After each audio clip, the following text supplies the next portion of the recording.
จะมีน้ำตาเขาแค่พอสนใจก็มีแต่อ้ายนี่ล่ะที่คอยเข้าใจอ้ายนี่ล่ะที่คอยที่แค่เจ้าทุกอย่าง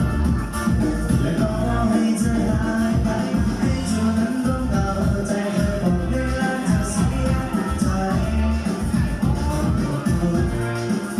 อยากให้ดูเขาคนนั้นอยากให้ลืมเรื่องในวันนั้นที่ให้เธอได้น้ำตา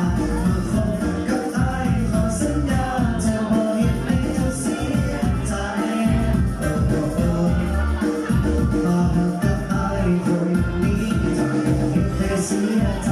ถ้ารักษาไม่แบบ